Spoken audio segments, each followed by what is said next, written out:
développé par un consortium européen. Il s'agit là d'un robot de la taille d'un enfant qui peut être utilisé pour l'étude de la cognition.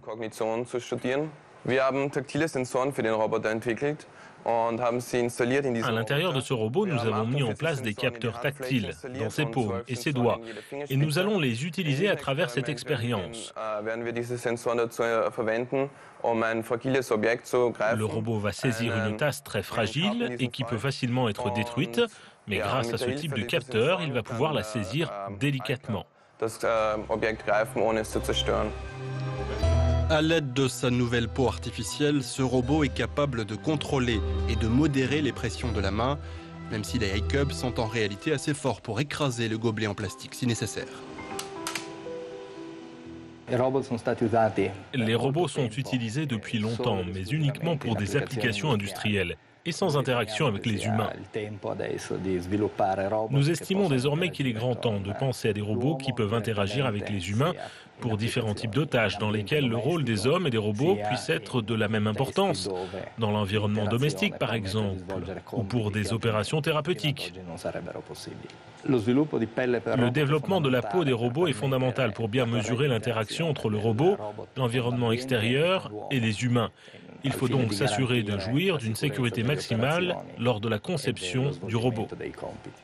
Les iCubes assemblés ici à l'Institut italien de technologie de Gênes sont également soumis à des tests dans le cadre d'un projet de recherche européen qui vise à les doter du sens du toucher. Cela présuppose aussi qu'ils soient en mesure de sentir qu'ils sont touchés. Comment, par exemple, un robot doit-il réagir aux tapes amicales ou hostiles ? Les chercheurs de l'université de Hertfordshire en Angleterre ont mis au point un robot étonnant. Ces réactions sont analysées dans l'espoir de parvenir à un traitement contre l'autisme. Caspar est un robot très peu expressif, de la taille d'un enfant et conçu spécifiquement pour l'interaction homme-robot, mais dans un sens tout particulièrement ludique. Donc, l'idée était de construire un robot avec lequel les gens auraient envie de jouer, de la même façon qu'ils auraient envie de jouer avec un enfant.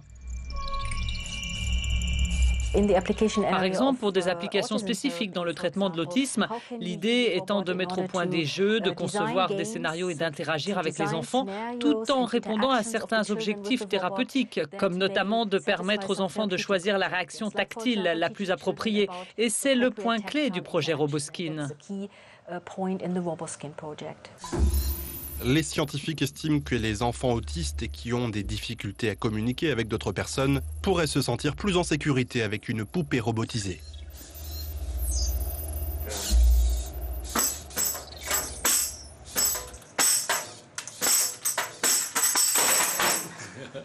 Nous voulons faire en sorte que Caspar suscite tel ou tel comportement tactile spécifique chez les enfants.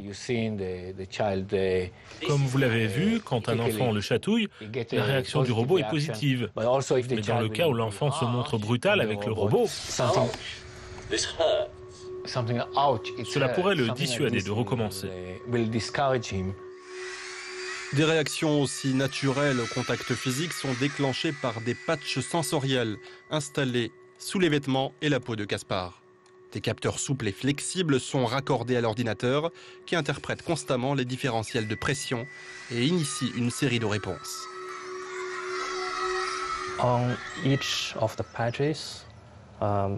Chacun des patchs dispose de 72 points de détection.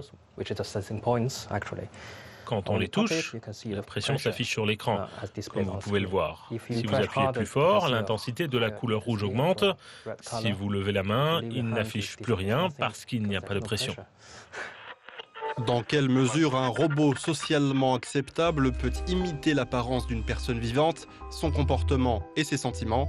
Question à la fois controversée, mais qui demeure ouverte.